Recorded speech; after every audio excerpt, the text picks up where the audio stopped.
I'm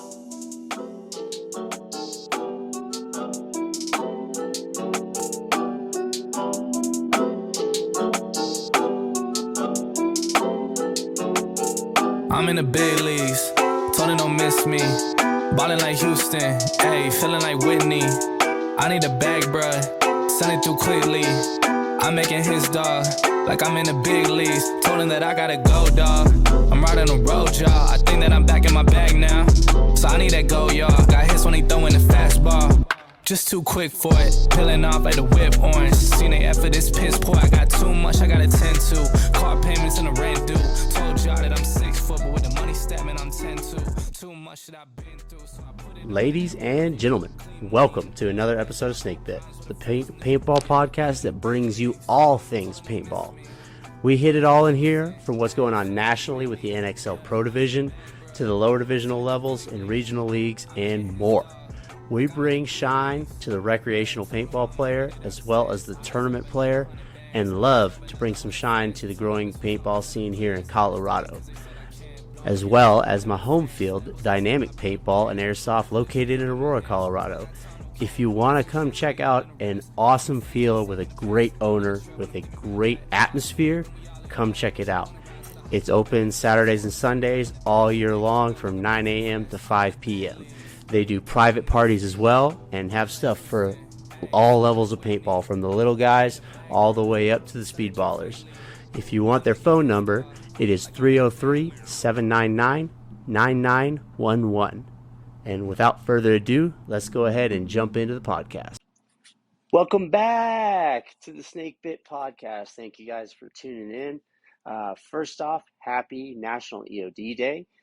Today is the day that we memorialize all of our fallen EOD brothers and sisters that have died in the line of combat.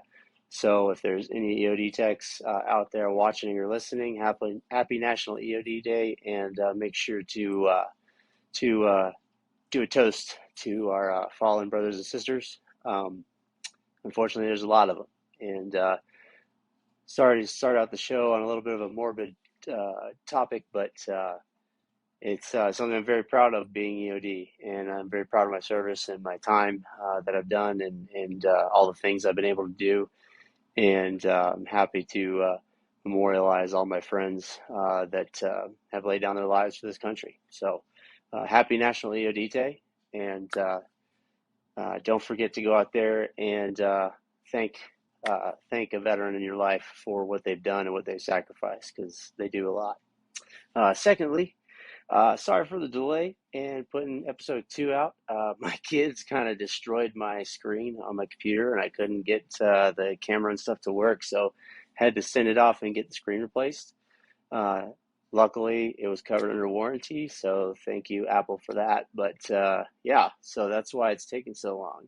And quick shout out to Ryan Greenspan and Kyle Spica. I'm rocking their Spick and Span dog tags today, and was fortunate enough to get a signed poster from those guys. So thank you guys for that. I was fortunate enough to win a couple things on their show when they do their giveaways. So thank you guys for that. And hopefully, if we can get enough people in on this, we can start doing some giveaways on this show as well.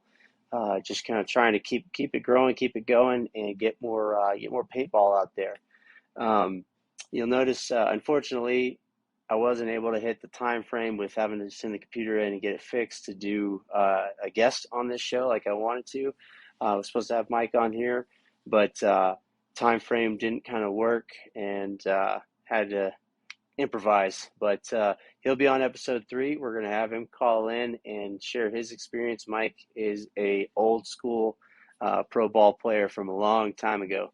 Well, I don't mean to sound ancient, but he played pro ball back in the 90s and early 2000s and stuff. So Mike's got a lot of really cool stories about the game and his experience both as a player and as a field owner. He owns Dynamic Paintball, which I'm trying to always promote because I love that field, and I love the things he does as an owner. He's an excellent owner, and very excited to have him on the show here coming up. So look forward to that on episode 3, but let's get into episode 2. So Tampa Wins Dallas. Congratulations, Tampa Bay, man. That was an awesome tournament to watch. I mean, really, every day, every match was fun to watch. The tournament was very well run. I mean, Giant Party Sports out there in Texas did a great job putting on a very, very pro event. I mean, it was really cool to watch. I mean, you see the quality of the field they've got there was really cool. I know some people are pro the NXL style where they go and they do these pop-up events where they build their own field and stuff like that. But I really think it's cool that they do events at actual paintball fields. It gives some shine to the real stars of the show, which are the field owners and operators. Without them, we don't have a sport, So I think it's really cool to do that there, and I think it's really cool that those venues put on a great event. I mean, the facilities were nice, were clean. The fields were awesome. The turf was good, and it made for some excellent paintball to watch. Damage pulls it out in, I mean, just crazy triple overtime fashion. Great match. Damage was kind of in control early. Impact brought it back, tied it up. They go to overtime, and it's kind of a defensive style overtime. Nobody really wanted to make these big moves. They didn't want to blow the point and give away a win, which is understandable. And then it goes to one-on-ones. You see Agent Smith and Yakimek out there. Both those guys, I heard that Smith's gun actually went down during the one-on-one, but was able to hold Yakimek off.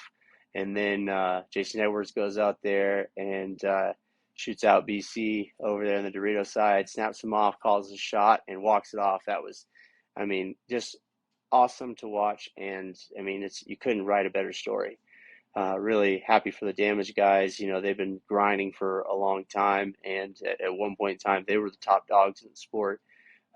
It's cool to see them back winning events. I think it's good for the sport. It provides that parity, so it's not always the same one or two teams winning. And I'm excited to see if Damage can continue this.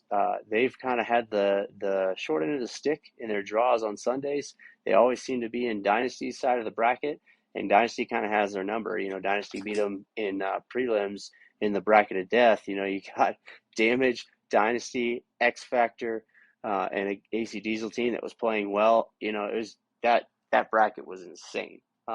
Just any team making out there. Sorry, I forgot to mention Infamous was in there, and they looked like the best team out there for 3/4 of the event. They ran into Damage, and Damage was like, nah, we got this, bro.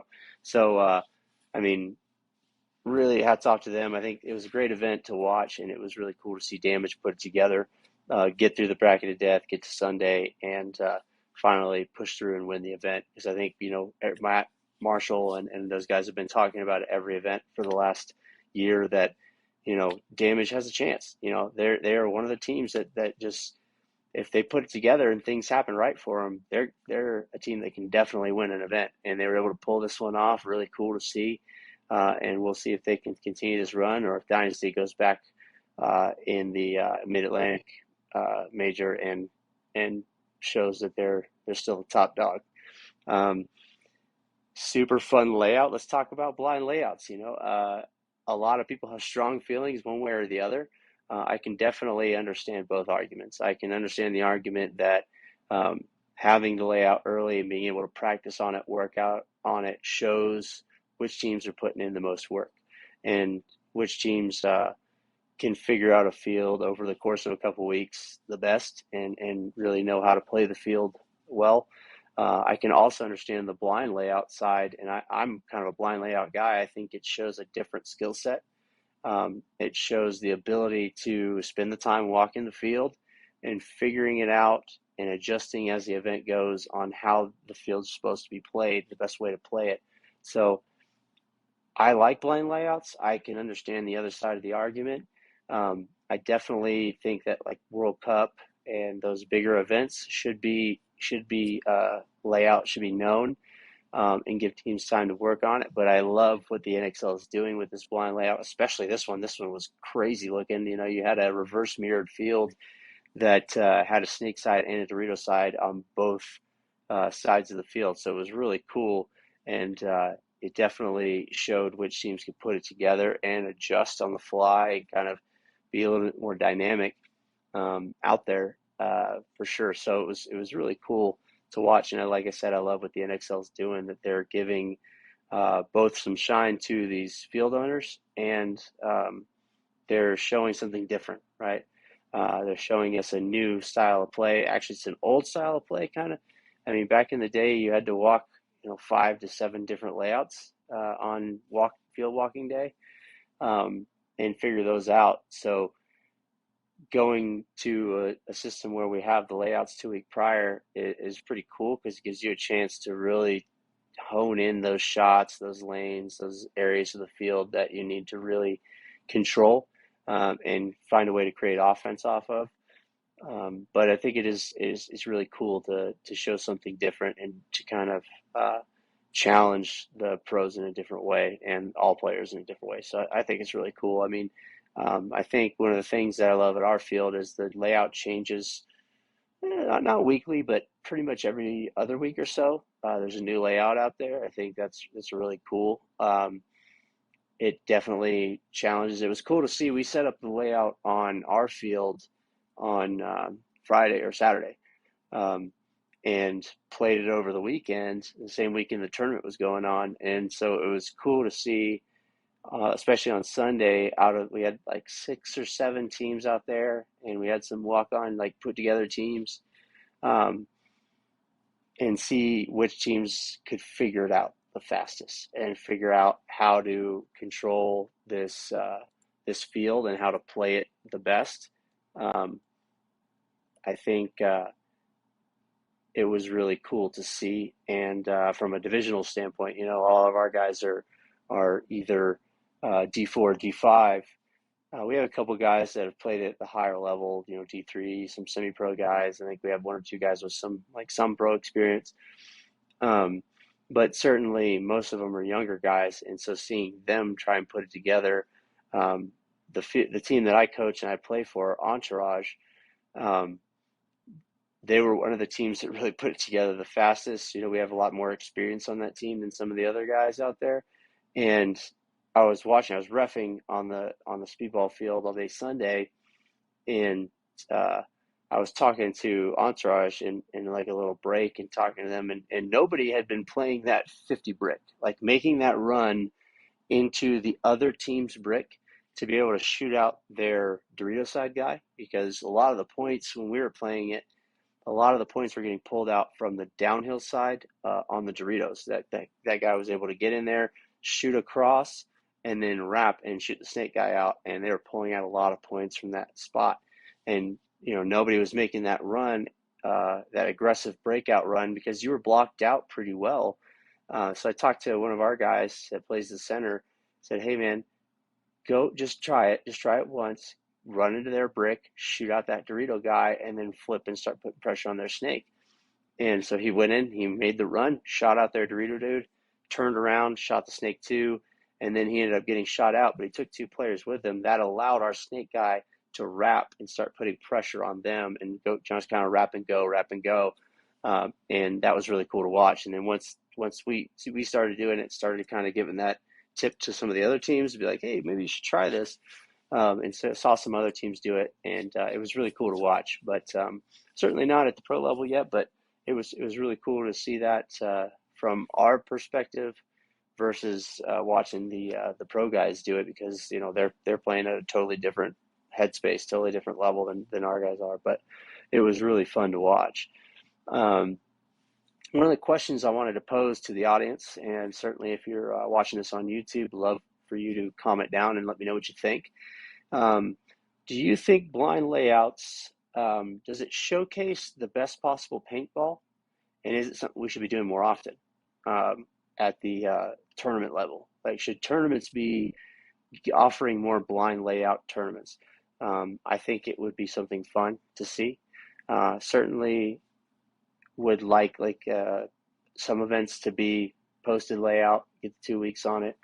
But I would love to see tournaments doing this more often, because it definitely challenges you as a player. It challenges the coach. It challenges everybody on that team to really pay attention when you're walking the field. You see some guys out there when they're walking a field, all they do is they go get into these bunkers and they pretend gunfight, right? Like they just climb into bunkers instead of, starting at the box and trying to really figure out, okay, who can kill me here and who can I shoot here, right? Like what's going to stop me from getting into this bunker and what's going to stop me from progressing down the field, and where is our danger zone, our spot where if a player on the other team gets into this spot and wraps, he can kill us all and we're going to lose the point.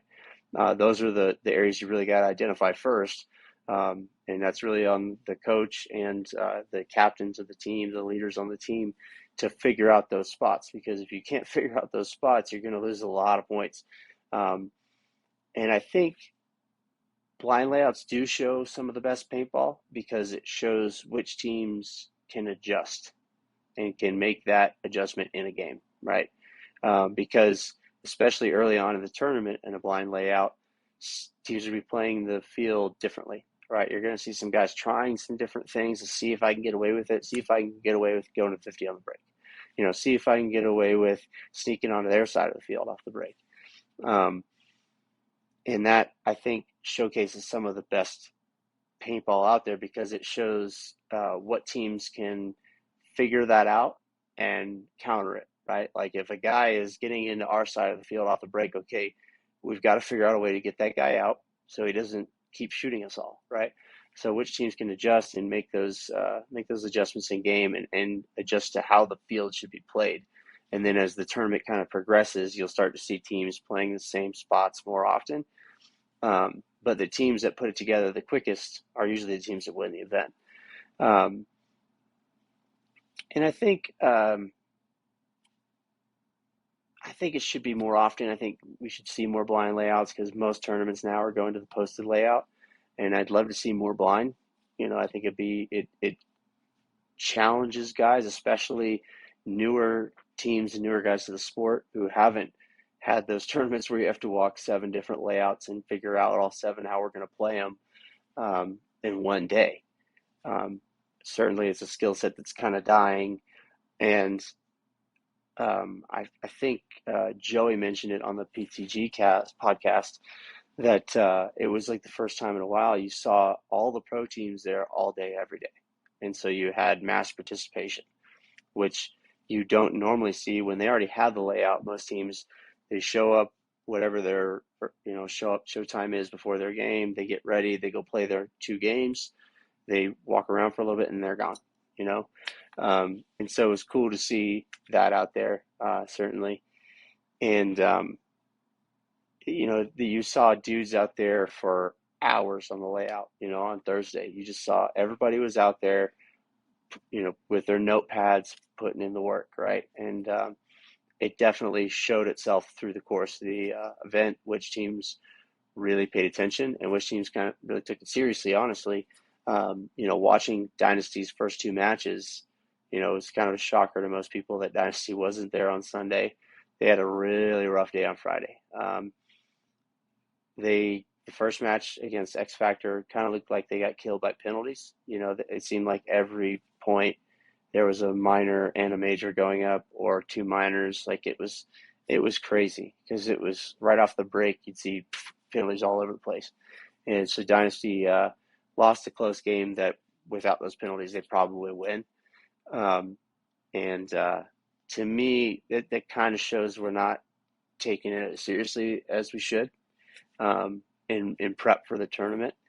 But also, that's one of those things, like, sometimes you can't help it. Sometimes the refs are just looking to throw a flag on you. But as a player, you definitely have to pay attention to those things. And if the refs are playing it tight, where if they even think you got hit, they're pulling you out, or they're going to let you play and they're going to let you work yourself into a penalty. Some refs are that way where they'll see you get hit, and instead of calling you out immediately, they'll watch you to see what you do. They'll see if you call yourself out, and if you don't, they're looking to throw that flag. So you've got to figure out how the refs are reffing the field, just like how other teams are playing the field. We've got to figure out how the refs are playing it. Are they letting us go a little bit? Are they reffing it really tight? They're going to throw a lot of penalties, and we got to adjust accordingly. And then the second match for Dynasty, they just got their doors blown off. I don't know. I don't know what went wrong, but they didn't look. Infamous looked like they were just locked in, and it didn't matter who Dynasty threw out there. It seemed like the Infamous had a counter for it. So they had a really rough day Friday, and then Saturday they were coming for people's throats. They went out there and blew Diesel off the field, and then went out there and beat Damage, but didn't have enough of that point spread to get in to Sunday. So as a Dynasty fan, that was kind of a bummer to watch. But I think it was definitely entertaining for sure. But I do like the posted layouts, because as a guy who likes to prep and likes to put that pre work in, it's nice to know, and our sport's unique in that it changes all the time. The layouts change and how the game is played changes, versus a game like football or baseball where, I know if I go to a football game, it's going to be a 100-yard field and there's going to be 11 guys on both sides. And it's not like, one game all right, we're going to take two guys off the field, or we're going to make the field 30 yards shorter, and we're going to put it on a 45-degree angle or something crazy.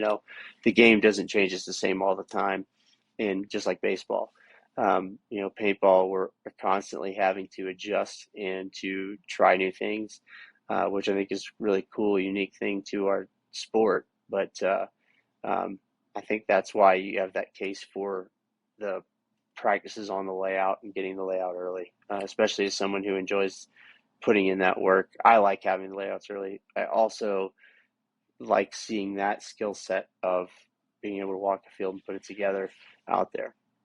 So some more questions for y'all. Excuse me.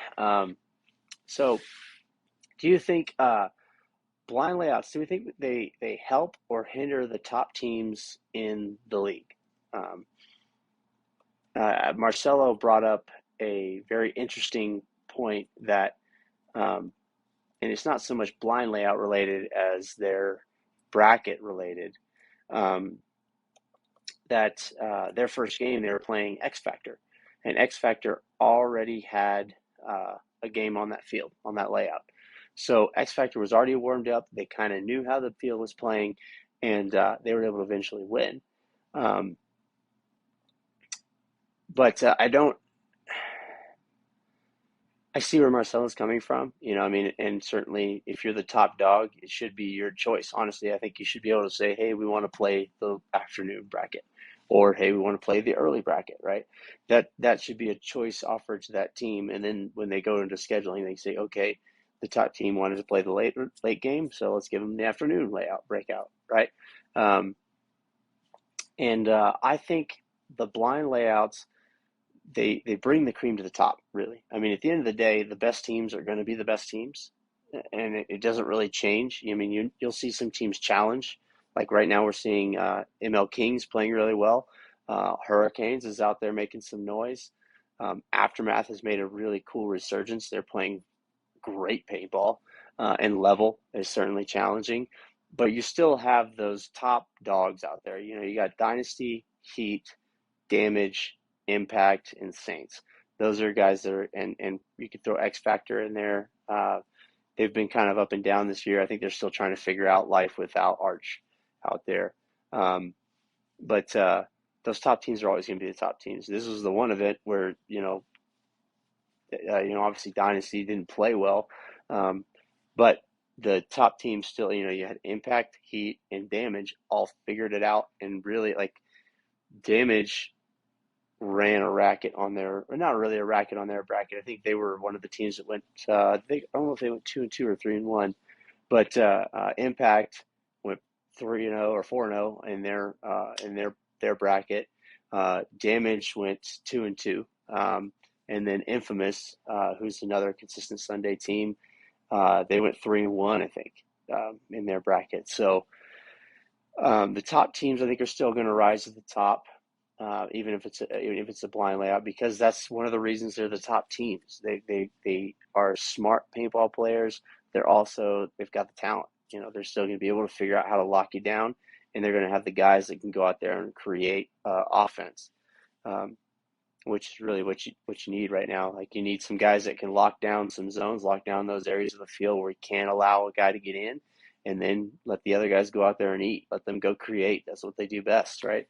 Um, as a coach, I think it's part of your job to recognize, okay, this guy, like you have like a Blake Yarber type guy that I can throw him in the middle, and he's just going to go out there and crash and bash and take a couple of guys off the field with him and create some mayhem. But in that mayhem, guns are going to turn to that side, and then that allows my snake guy to take off or my Dorito guy to take off, right?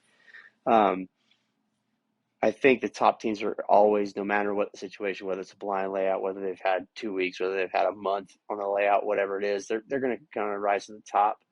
I certainly don't think it hinders them. I think it shows another element of their game, which is really cool to see. So what do you guys think? Do you think Damage is going to go on a run here? Like, are we about to see Damage go on a 3-event run like we saw Dynasty go on? You know, or is Dynasty going to come back the next event and really strong? I think there's a good case to be made for them doing that, especially because they didn't have the showing they wanted to in Dallas. I think they're going to come out there and in Philly and really put it on some folks. So I think everybody better look out. But I certainly think Damage.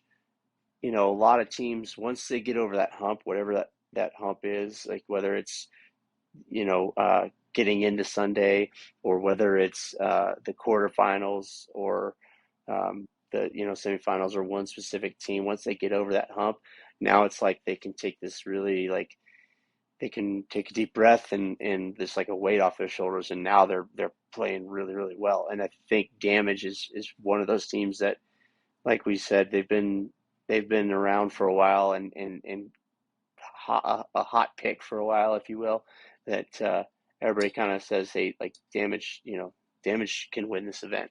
I think we're probably about to see them with at least a bunch of top threes. I would expect to start seeing them in the finals and semifinals a lot more often.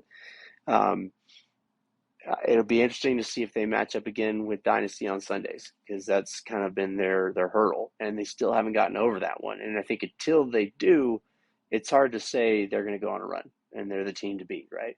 I think until they can knock off the top dog, which is Dynasty. I mean, the minor tournament really doesn't mean. I mean, I try not to. I don't want to demean their win, because I think it was a great win. But I think in Dynasty's eyes and in the scope of the season, right, the ones that we're paying attention to are those 4 major tournaments. You got the Sunshine State, you got Mid-Atlantic, you got Windy City, and then World Cup. So those are the ones that we really focus on, and I think teams are really going to be putting in the most work, or putting in the most time on. In the minors, they really don't. We didn't have everybody there, and there's a lot of random factors that go into that, and why you don't have as many pro teams coming to the minors. But I think until Damage can beat Dynasty in a major, it's hard to say they're the top dog. I think they make a great case for being one of the top teams, and I think I would expect to see them in a lot of semifinals coming up. But until they get over that Damage hump, I think it's you still got to go with Dynasty. And I think especially with how their event went, I would expect to see a mad Dynasty team at MAO, and it'll be fun to watch. I'm really excited to go to that tournament. I'll be there pitting for the VM semi-pro line. Veteran Militia's putting in a semi-pro line. Unfortunately, with my knee surgery, I won't be able to play it. I won't be healed up yet, but I'll be there in the pits trying to help any way I can. Excited for that. Excited to go watch that and see how that goes. And excited to see the pro division games, see who kind of shows out in that event. We're still waiting for Heat to show up again to an event. They've been kind of running through the prelims on most events, and then Sundays like a different team shows up. So going to be exciting to see if he can put it together or Damage can put it together. Infamous looked really good this event. Is that going to continue? We don't know yet, but it's exciting to have some of those not new teams because they've been around forever, but some of those um,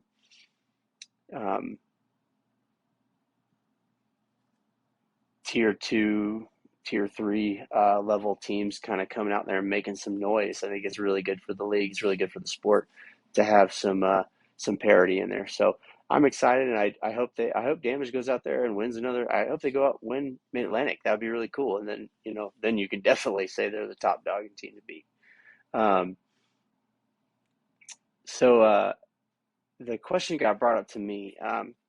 Obviously, still kind of on the Damage Dynasty subject, and I think to kind of close that subject out, I'll just say, like I said, I think until Damage can beat Dynasty, you still got to go with them.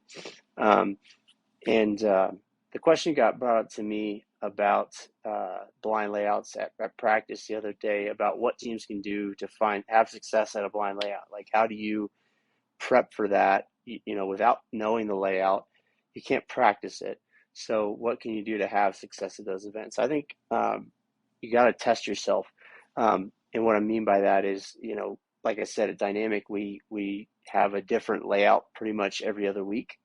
And that helps you build that skill set in, right? Go change up the layouts, have someone go set up a layout for you without telling you what it is. And then at your local field, if you can get that, talk to the field owner and see if you can get that kind of thing, or go to a different field with a different layout, and walk that field. Practice walking fields, practice figuring it out, putting it together. Figuring out your calls is the one important thing. Like, we got to be able to communicate in this mayhem that's going to happen usually the first couple points. So, excuse me. Walking those fields and getting together as a team and making sure those calls are all locked in and everybody's on the same page is super important. But yeah, challenge yourself. Go out there and set up a bunch of different layouts, walk the layouts, go and play on a hyperball field, and be able to communicate with all that noise going on, because that's a hard situation to communicate in. And go on a rec ball field. Like, take your team, go on a rec ball field and play. Because being able to find success in those situations where we're playing hyperball or we're playing on a rec ball field, and we've got to communicate, the calls are going to be different. We've got to figure out a way to communicate out there. And if you guys can go out there and put it together on those fields, it makes it a lot easier when there's less bunkers and less calls. Like, you got 150 bunkers on the big rec ball field, or 50 different bunkers on the hyperball field versus 40 bunkers, 30 bunkers on the speedball field. It makes it easier, and you've already trained those communication skills, and hopefully you're putting communications drills in practice to help you in an event. And if you forget the call, or if the calls aren't locked in, you can revert to basics, right? And we know, like, based on our call sheets, we know the normal calls, right? Like, we know, like, this 50 is always going to be whatever we call it. This big structure in the middle is always going to be a command center. We've always got Viper for the Snake 50 and Dallas for the Dorito 50. Those things are they don't change. So honing in on going back to basics can really help. But I think practicing walking fields, as well as going out there and challenging yourselves in some different environments that aren't speedball, really helps your team kind of gel together and figure out the communication, especially when you're out there in a different situation. That, and having not a pattern, like a schedule for how we do things at events, right? Like, we know we're going to show up 2 hours early, or whatever your time frame is for the event. We're going to stretch, get warmed up, get geared up and everything. And then at this time we go get paint. Keeping that schedule the same helps keep the team, locked in and focused, even though the layout changes. And we just walked it yesterday but the schedule and things being the same, the things you can control can really help you out there as a team and try and kind of stay in that rhythm and stay in that pattern. Um, and I mean, that's really all you can do. I mean, you're limited because we don't have the layout, so we can't just go out there. We can't do nothing. Certainly don't want to just take 2 weeks off and be like, yeah, you know what, we'll put in 2 days of practice and we'll be fine. That to me is kind of unacceptable. You can't do that, man. You've got to go out there and put in work, regardless if we know what the layout or not. Like, we know there's going to be Doritos out there. We know there's going to be some snake stuff out there. We know there's going to be some bricks, some towers. We know those things are going to be out there. Paintball field is a paintball field. Everybody's got a gun. You got 5 dudes out there. Just go out there and practice. If nothing else, you're gelling together. You're working on your calls. You're working on your communication, and you're working on those fundamental skill sets that don't change. Right? Snapshot's always going to be a snapshot. Right? Breakout shooting is always going to be breakout shooting. The things that we can control and the things that we can drill in practice help us in any event, regardless of whether we know the layout or not. So just doing those kind of little things can really help can help you do well at blind layout events or any event, right? Doing the small stuff right is really what separates the teams that win events and podium at events versus the teams that go home after Saturday, right? Like doing the little things, taking care of our paint, testing our paint before we buy it, right? Don't just go out there and take the first batch they give you, right? Go out there and test it. Make sure the paint is brittle. Make sure it's consistent. Make sure it's bored correctly, right? Like, I think Marcelo was talking about testing paint the other day, and he said something like 20 cases you're testing. I mean, nobody in divisional probably has that money. Maybe a case or two. Like, give me 2 or 3 different batches. Okay, let's go test these 3. All right, this one's the best. Let's go with this one, right? As long as we're getting the same batch and it's consistent, try and get from the same batch, same lot if you can. I know everybody's got different paint situations out there, but if you can, get the same lot and find the lot that's brittle, that shoots straight, that's round consistently, and that's it's got the right you're not going to get bounces. It's got the right brittleness for you. And then when we get it right, we've got to manage it correctly, right? Like, we don't leave pods, paint in pods after matches, right? We don't put pods in our packs until we're ready to go out there on the field for a point. We don't stand out in the sun with our pods. We don't have our paint in the sun. We have it in the cooler. We have it ready to go. And even the unopened cases, Joey actually brought up a good point during his conversation with Marcelo and Tyler, that not leaving your paint on the ground, right? Because the temperature in the ground that is going to soak up into that case that's on the ground, right? So if you've got 15 cases and you've got them, 5 across on the bottom, well, those 5 on the bottom are going to shoot different than those 5 on the top.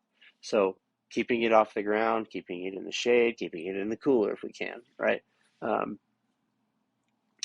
Doing things like that, doing little things like that will always help you find success regardless of the situation you're going into, whether you know the layout or not.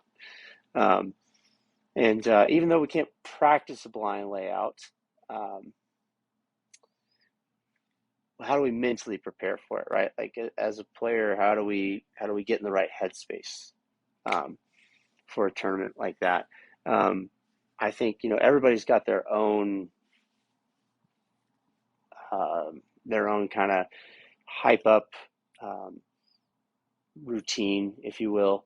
But I think for blind layouts specifically, I've got to, when I'm going out there and I'm getting ready, I'm going out there on field, walk the field day on Thursday. My focus has got to be on doing, like we said, the little things right. Like, I know the areas of the field I really want to hone in on, right? Regardless of position, is where are the danger zones? Where are the areas that I can't allow the other team to get into? Okay. Once I identify those, where can I stop them from getting into those from, right? Is that going to be my responsibility as the Dorito guy to stop that guy, or is the home player going to shoot that guy? And we've got to talk with that, like do it with your team. there's a lot of teams I see out there that they don't walk the field together. And this is divisional guys, right? Like this isn't pros. We're talking about divisional. At the divisional level, you see a lot of guys walking the team on their own, or it's like a cluster, like 2 or 3 of the guys on the team are walking the field, and then 2 or 3 of the guys on the same team are walking it on the other side. Let's walk the field together. Make sure we're all on the same page. That way, it may make it more obvious to the teams we're playing on what the calls and stuff are going to be. But screw that, man. We've got to figure this out. We don't have time to sit around and debate it for 20 minutes for each thing. So walking it together as a team, identifying those areas that the other team can get into, shoot us out from. If they wrap it, we're toast, right? So we've got to figure out how to lock those areas down. Where are the gaps I need to be sitting on? And where are the lanes I need to be shooting off the break, right? Like, can I shoot the snake player out on the break? Is the snake going to be easy to make? Figuring those things out throughout your walk is going to go a long way. And while you're doing that, thinking about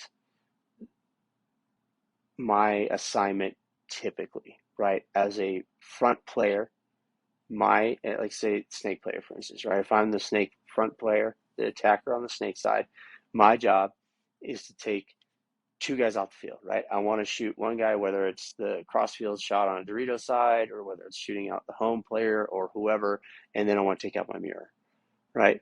If I can do that every point, I'm doing my job. I'm doing my job and I'm doing it well. As the home player, right, my assignment is, okay, I need to joystick my front guys, my center guys, my corners I need to be able to communicate field information across. I need to be able to joystick my front players.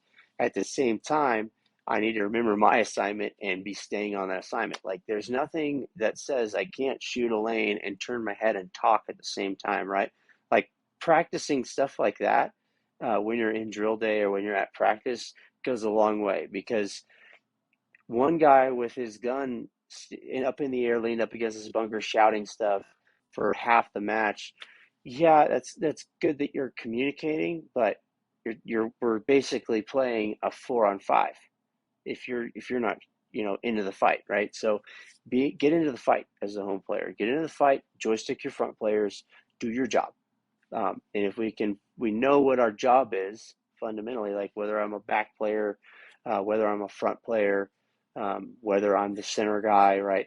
Like understanding the fundamentals of our job, the fundamental assignments of our job, that I can do regardless, even if I don't know the layout, right? Like usually that first point for me personally, we're going to go aggressive. I'm going to send you as far as I can, see what we can get away with, right? Can we get away with 50? If we can get away with that consistently, I'm going to do that.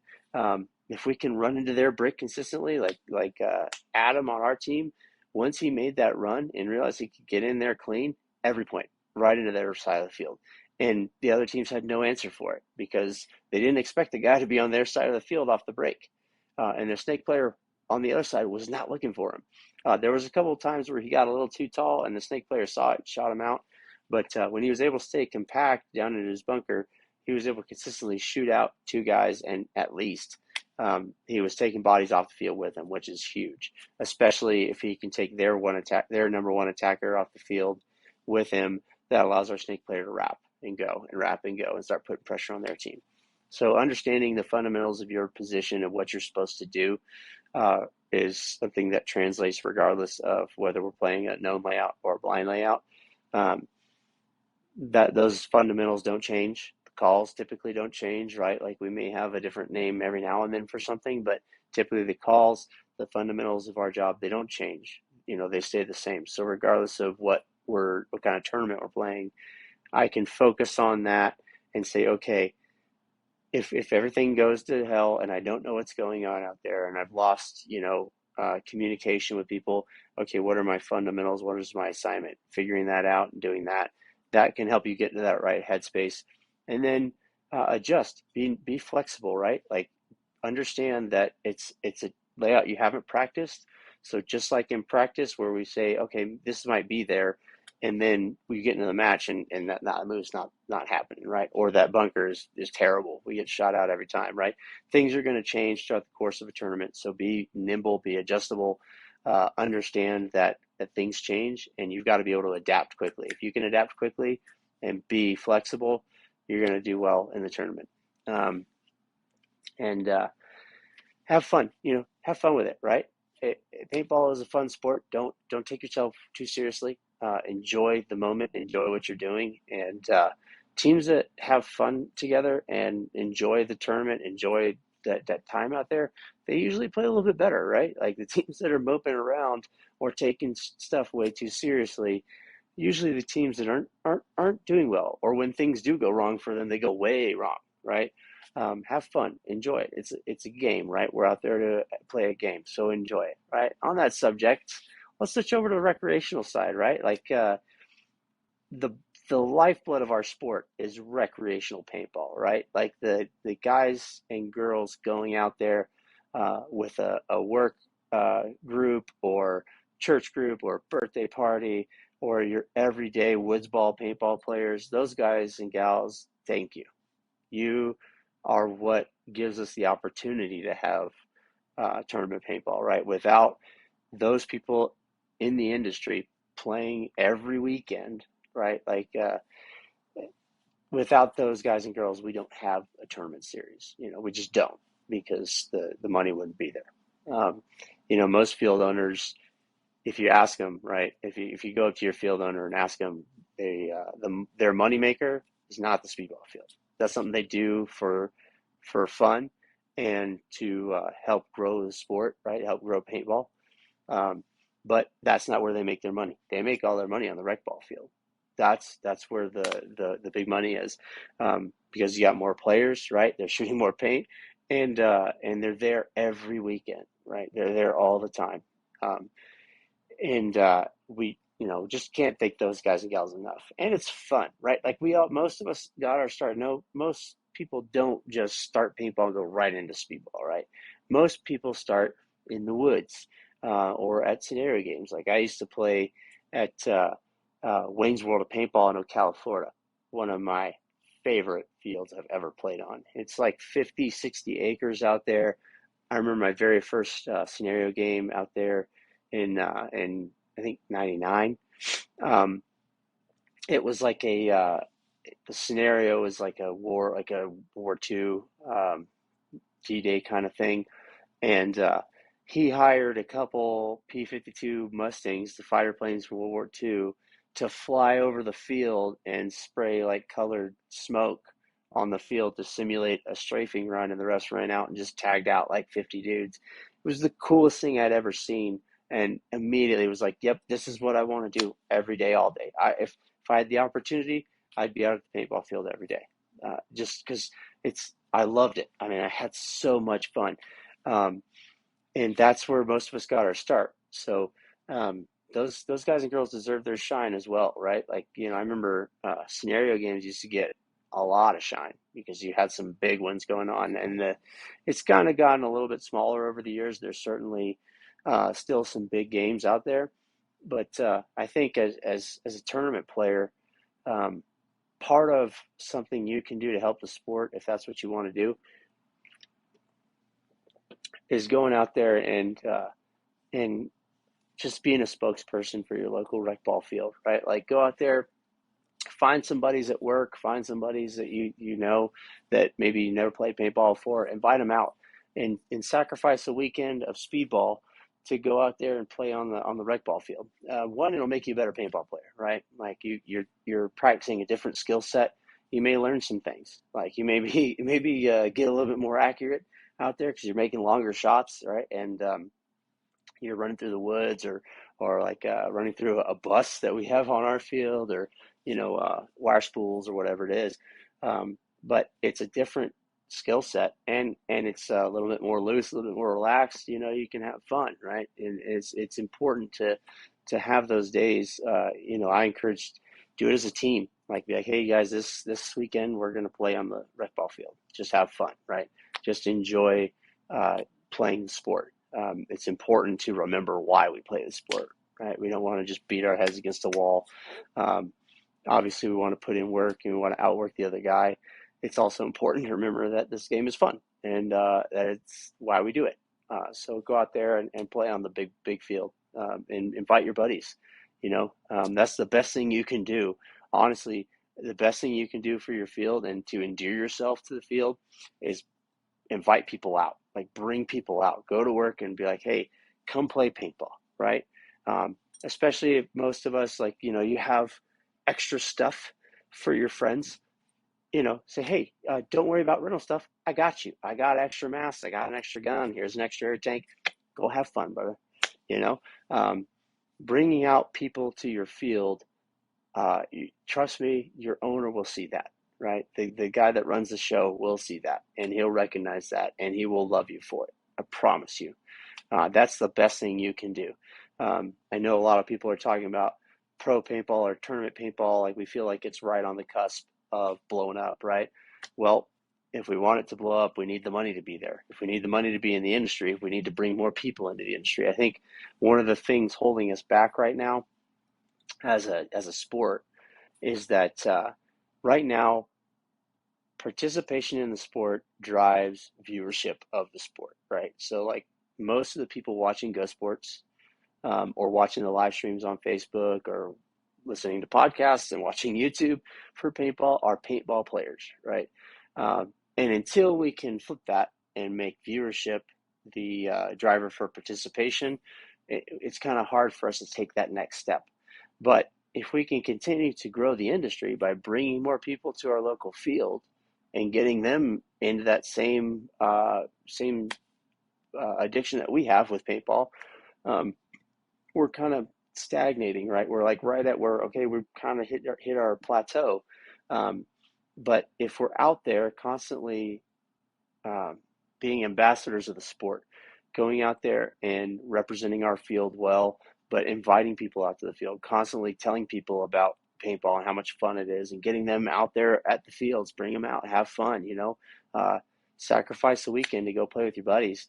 The more we can do that, the bigger this sport will grow. And that's just facts. The more rec ball players we have, the bigger the sport gets, because those guys and gals are really where the numbers are. And ask yourself, when was the last time you played on the rec ball field, right? Like, when was the last time you went out there and played in the woods?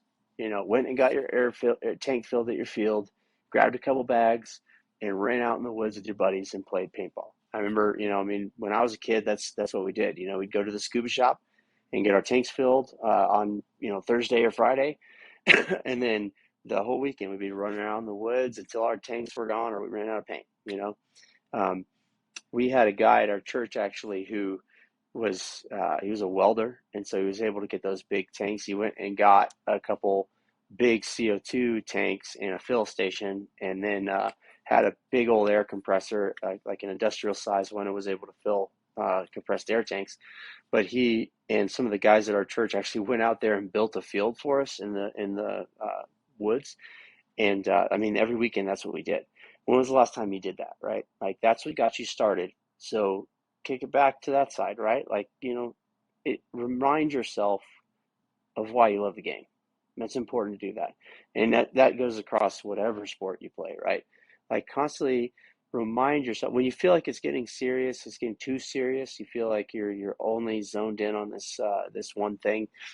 Go out there and remind yourself why you play the game. So go out there and play in the woods, play in the rec ball field, go play a scenario game, right?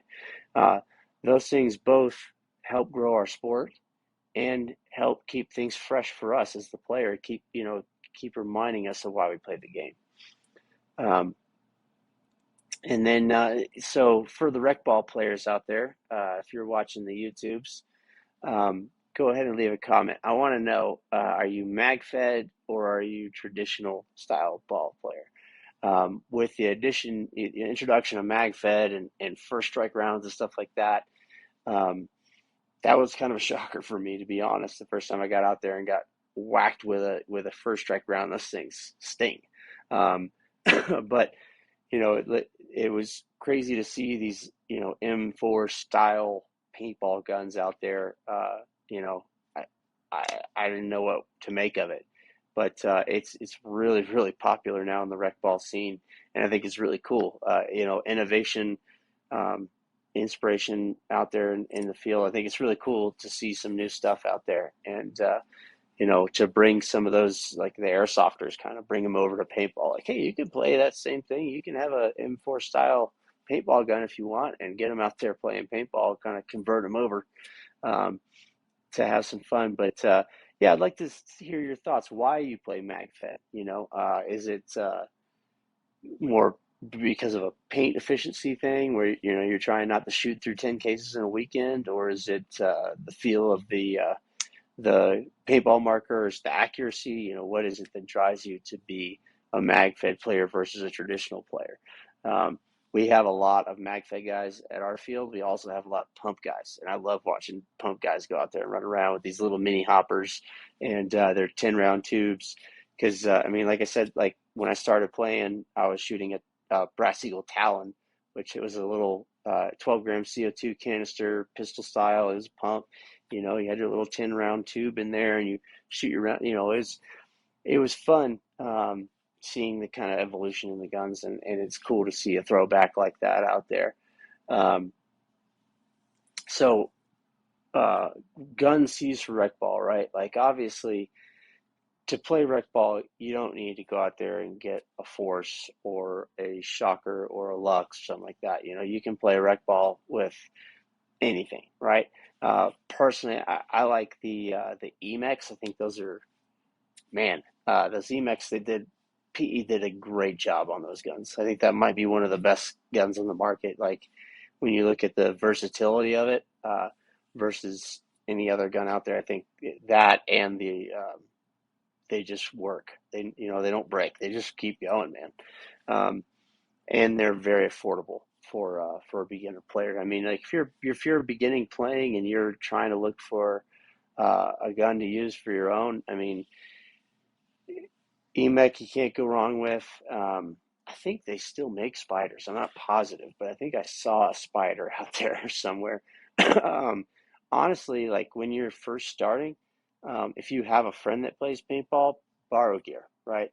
Borrow gear and ask to. I mean, I know, like, this is probably gonna get on people's nerves a little bit out there in the comment section, because it is kind of frustrating, I guess, when you have that one guy that's always asking to shoot, your stuff. But um, I personally, like, I love letting guys use my Force, or use my Impulse or my Lux or something. Like, to me, it gives them the chance to see, like, because usually it's guys and gals that don't have a ramping gun, so it's really cool to see them go out there and see what that kind of capability is in a paintball marker versus what they've been shooting, right? But I think it's important, like when you're in the market for one, right? Talk to people, go out there and ask other rec ball players, ask the field owners, ask the refs, ask everybody, and borrow some guns if you can. Go out there and ask if you can shoot someone else's extra marker, or shoot the marker they're shooting, and just to kind of get a feel for what you want, right? Like, the worst thing is for you to go out there and spend $400 or $500 on a paintball gun, and it sucks and you hate it. Like, that's terrible. And having to go on one of the BST pages and try and get people to buy it, I mean, that's never fun. Um, so ask as many people as you can.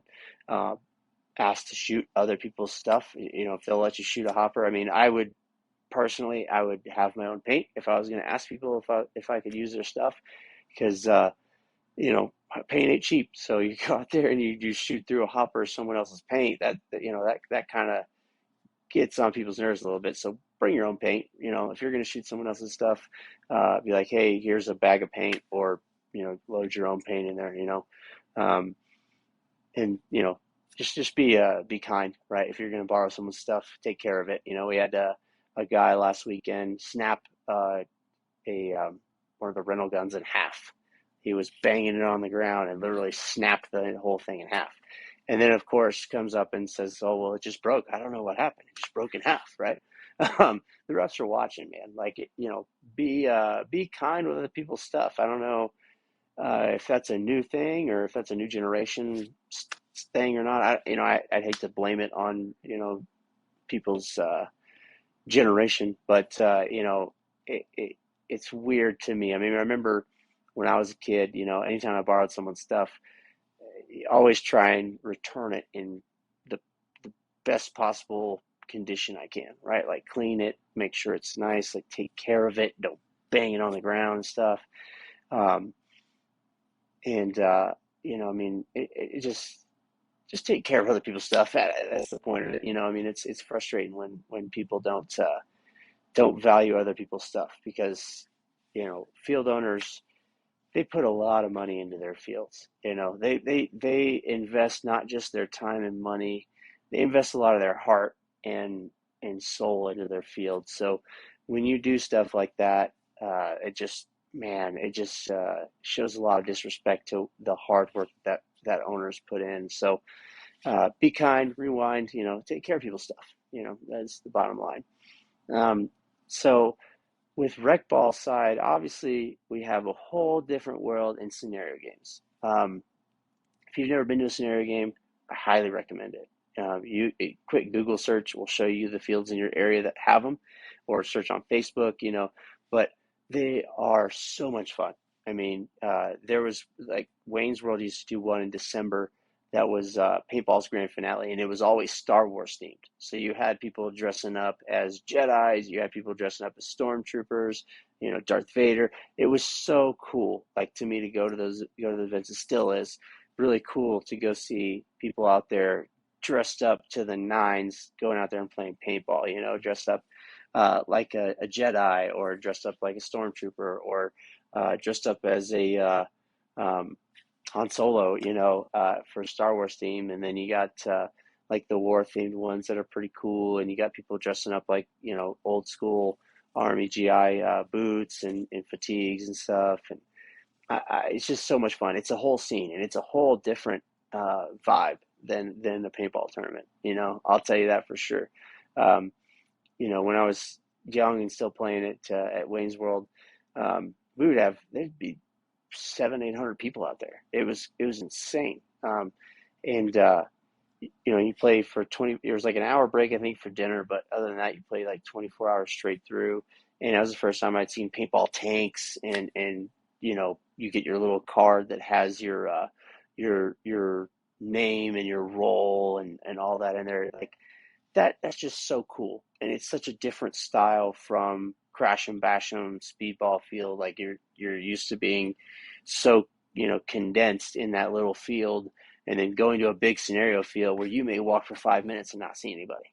you know it's super fun, and I highly recommend that you take your team out and go to one, right? Show some love to the scenario game, because I want to see those continue to go and grow, because they're so much fun. I'm telling you, just go and try it. You'll have a blast. Um, like I said, quick Google search will find you some. I know that they do 1 or 2 year dynamic, and then um, Covert Ops, one of the fields in Colorado Springs, does them a couple times a year, and it's a blast. Like it's just so much fun to get out of that speedball headspace for a little while and try something new, and have some fun, and you get to meet some interesting people. If you're not familiar with scenario paintball, look up Wolf Paintball on YouTube, and it's a whole deal, man. That guy's got hours and hours of footage of playing scenario games, and you can see what I'm talking about, with people dressing up and going through the whole process. Like I remember my mom, I owe a lot to my mom. She pretty much got me started in paintball, and she actually would come out and play. She came out to a scenario game, and her and one of the other moms in our group were they were spies. They were like roll card or whatever, told them they were spies, and it was hilarious because um, they joked. They're like, yeah, men will tell women anything, and we're like, whatever, mom, whatever. I was a kid, so I didn't know any better. But yeah, it's true. They went out there, and they were like they were actually voted like MVPs of the tournament by our general because they went out there and got so much information. It was pretty awesome. And by the way, Mom, I love you. Happy Mother's Day. We'll probably post this on Mother's Day. So happy Mother's Day to you, Mom, if you're watching or listening. I love you. I owe you so much. And I, you know, I wouldn't be here today without you. So thank you for everything you've done for me and our family, just the sacrifices you made and the love that you've shown me and the way you've raised me. I owe you everything. Thank you, Mom. Anyway, enough emotional stuff. So one of the big questions that when we get into the recreational side is how do we grow rec paintball, right? How do we continue to make it succeed and thrive in our sport? I think we kind of already hit that, go out there and invite your buddies, get your buddies at work, your friends, your social circle. I don't know if it's still a thing, but it used to be like people were kind of timid to admit they played paintball, right? Like they didn't want to be like, oh, you're a paintball nerd. Yeah, heck yeah, I'm a paintball nerd. Come on out and try it. It's so much fun. But go out there and just invite people, just invite everybody, bring people out to the field and show them some love. And I promise you, they will probably get addicted just like you are. It's pretty awesome.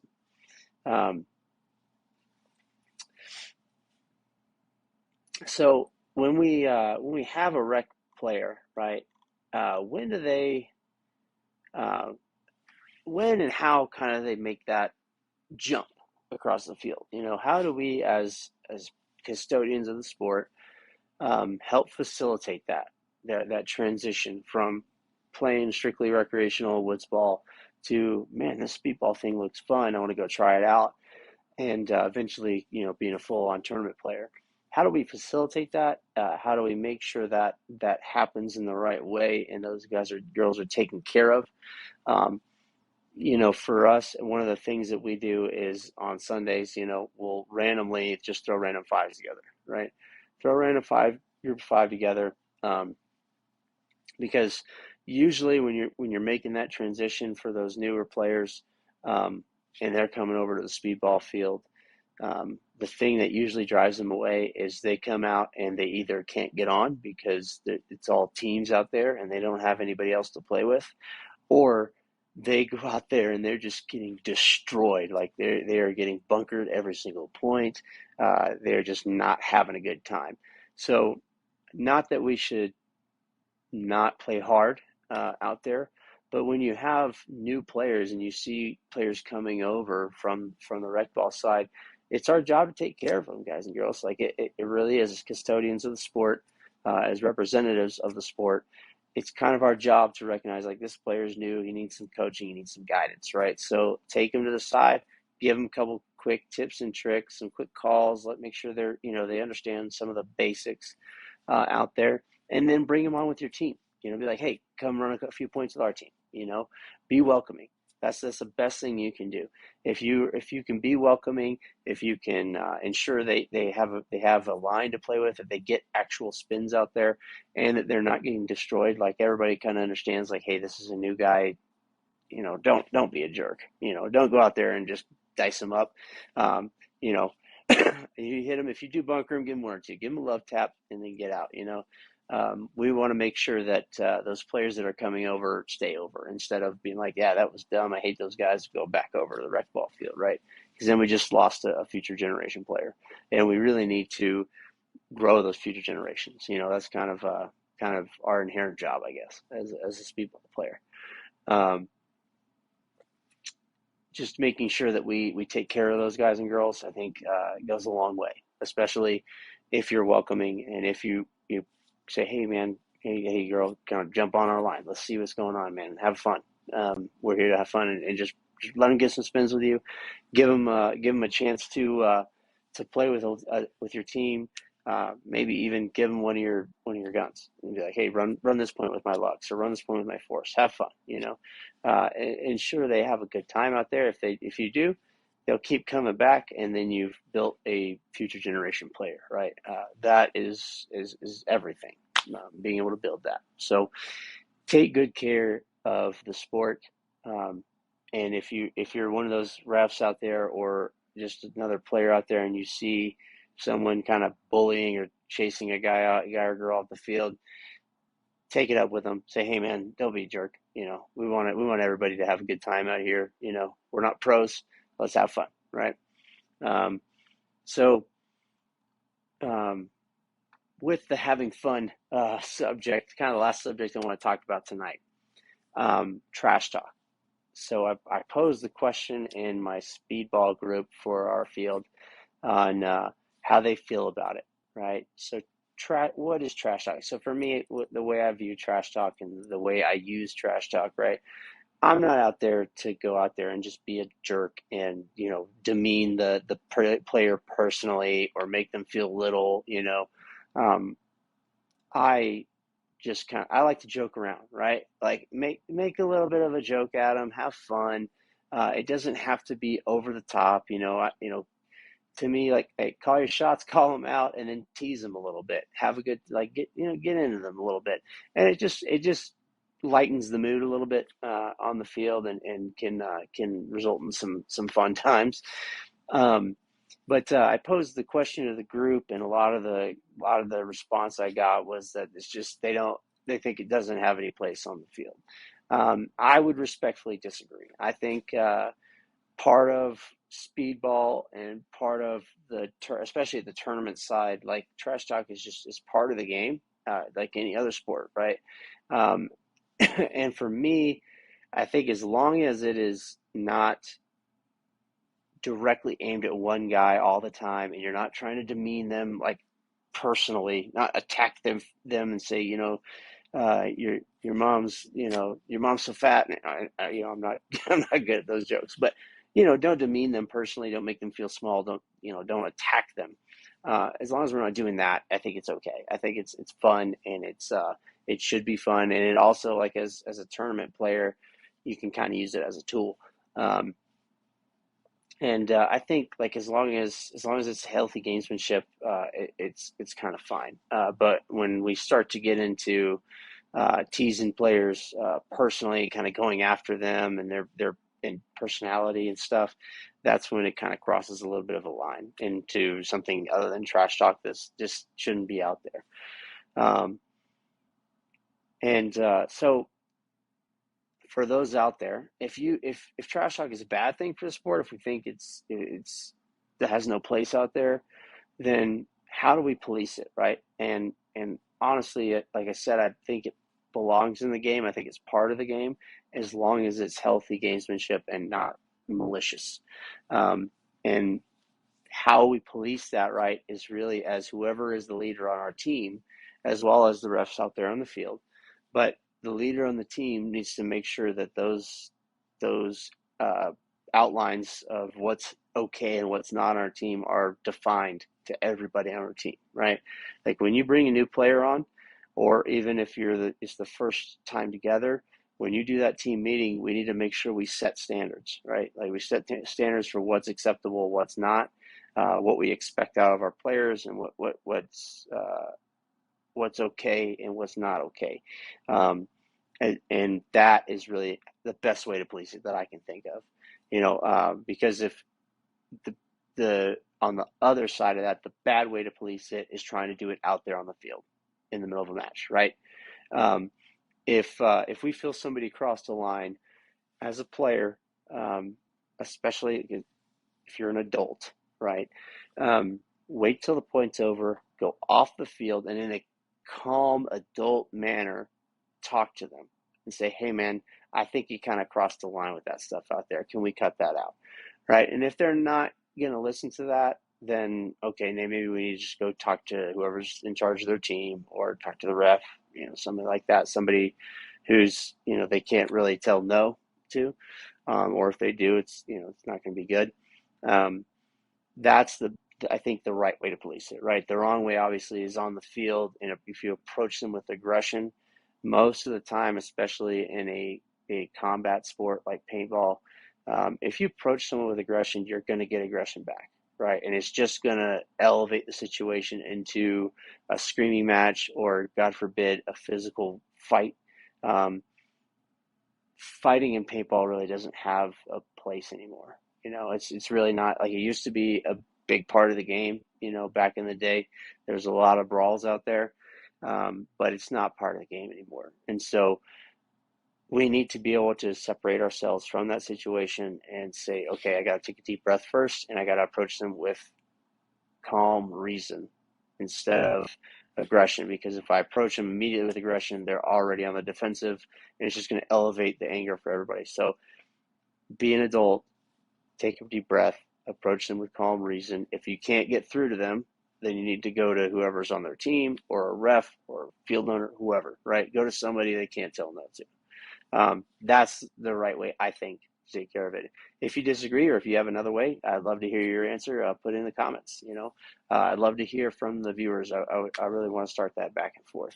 And knowing that you guys are viewing and commenting, we can start doing some giveaways. I'd love to give away some of these bands out here on the wall, but we need some viewership for that first. We need to get those numbers up. All right. If we can get those numbers up, I'll make you a deal. If we can get the numbers up to let's say 50 viewers for just right now. 50 viewers, I'll give away something Hormesis.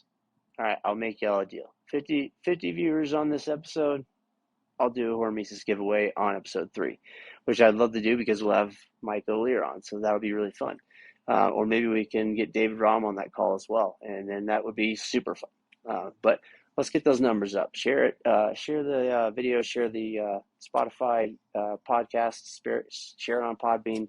However you can get it out there. Get the word out there. We'd love to have some more people to talk to and talk paintball with. Kind of the final question that I have for the group, and that's been posed to me, is how we create a environment on our field for younger players, and how we encourage youth in the sport to make that jump onto the speedball field, right? I think that's really important. You look at players like Tyler Harmon, Marcelo, those guys are out there at like 13 years old, out there just going crazy. And how do we get that back? Like, it seems like it's been a long time since I've seen a youngster out there on the field, a teenager. Honestly, like, trying to think of the right way to put this, right? I think, so there's some good things going on with that, actually. I think, Tom Martinez with his URPL league, it's a rec league for beginners, which is super cool. And that's something that we're looking at, starting something similar to that at Dynamic. But youth leagues, I think, are the way to go, right? To get those youngsters on the field. Because I think one of the things that drives a lot of young kids away is you go over to the speedball pits and it's a bunch of like 25 to 35-year-old guys and gals out there, and they're just like, going at it every point. I think that the overwhelming, their senses are just kind of overwhelmed, that they're like, maybe not for me yet, right? Like, they're interested, they're clearly interested because they're always over there watching, but they, I think with a youth league and encouraging more like youngster on youngster games, obviously we want to teach them, mentor them, and help them into the sport. But I think it's a lot easier for young kids to go out there and play against other young kids. So I would like to see more youth leagues out there. I think what Todd has done is really awesome, and he's starting to push that brand to the national level, which I think is really cool. And I would like to see more youth leagues starting to pop up. So if you got youngsters out there on your field, or if you're a parent like me and you've got like my kids aren't quite old enough for paintball yet, even though my 7-year-old thinks he is. I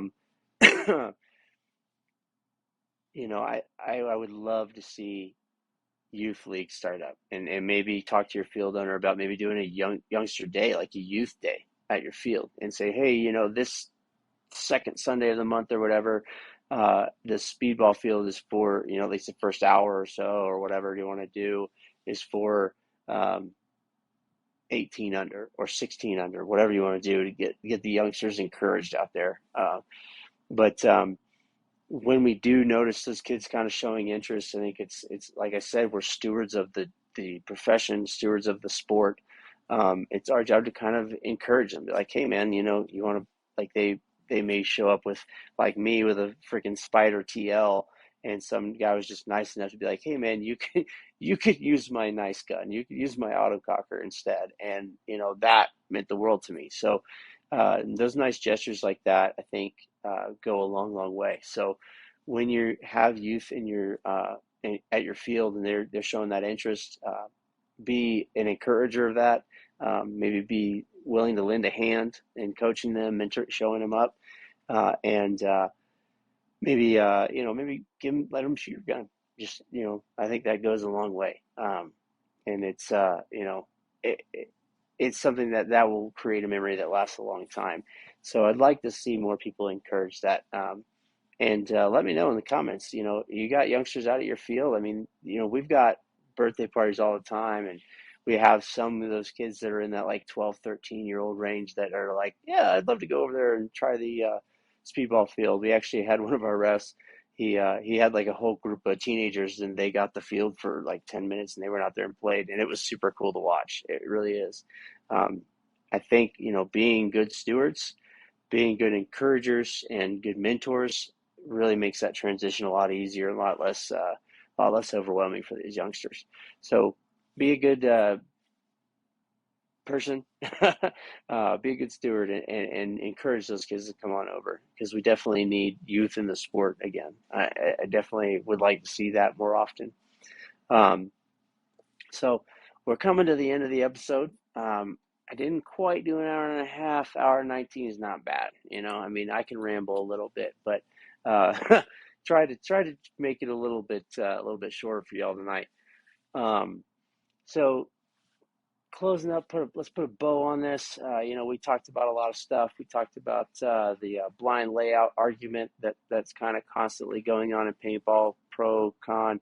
I think there's validity to both sides. I think the blind layouts offer a different skill set, and it's a lot of fun to watch. And then you've got the more methodical posted layout, where you see a lot more methodical play. You see very practiced,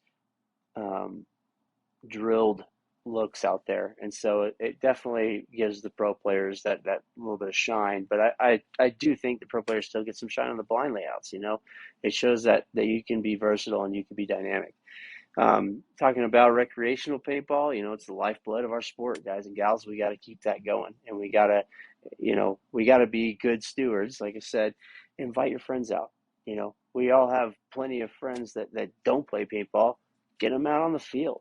Do whatever you got to do. I like to invite guys from my shop out. I've had several guys come out and play, and they had a blast, and it's always like, hey, when can we go again? So invite your friends out. Get your friends out there on the field. Let them have some fun. Introduce them to the sport. Grow the sport. The more we grow it, the better it'll be for everybody. Then we talk about, close up a little bit of trash talk, right? Like, what do we think about that? I think it's, as long as it's not malicious and it's kind of fun, jokingly based, I think it's perfectly fine. At the tournament, you can also use it to get some teams off their game, and it teaches a little bit of mental resilience. So you got that element too. Next episode, we'll be posting that hopefully next Wednesday. Wednesday or Thursday, we're going to get Mike on the phone, and we're going to talk about some of the older days of paintball and get his story about how he came up in the game, and how he started Dynamic. How he got his own field and got that going. How he's grown that over the last 13 years or so. I think he's on the field, and where I'd love to get his thoughts on where paintball's headed, and the cool things going on in his field. I'd love to get him on, talk about Colorado paintball, because we're starting to grow. It's getting there. We got a couple teams that go out there and do really well, but we want to continue to grow it and get it to where Colorado can be another powerhouse state in paintball. And I really think we got some talented players that can make that happen. We just need to grow it. We just need to keep growing it, keep at it. So thank you guys and girls again for checking out the episode. I appreciate each and every one of you. And again, if we can get those 50 views, I'm going to give something Hormesis away on the next episode. So let's keep at it, share it, like it, post it everywhere. Let's get more people in, and let's get this thing going, guys. Thank you guys again, and I will see you on the next episode of Snake Bit.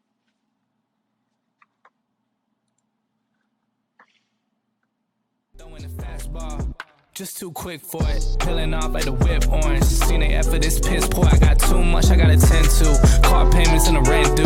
Told y'all that I'm 6 foot, but with the money statement I'm 10 to. Too much that I've been through, so I put it all in that rear view. Clean money in a black whip, got old problems with the friends new. Yeah, I'm in the big leagues, told her don't miss me. Ballin' like Houston, ayy, feeling like Whitney. Yeah, I need a bag, bruh, send it through quickly. I'm making his dog, like I'm in the big leagues.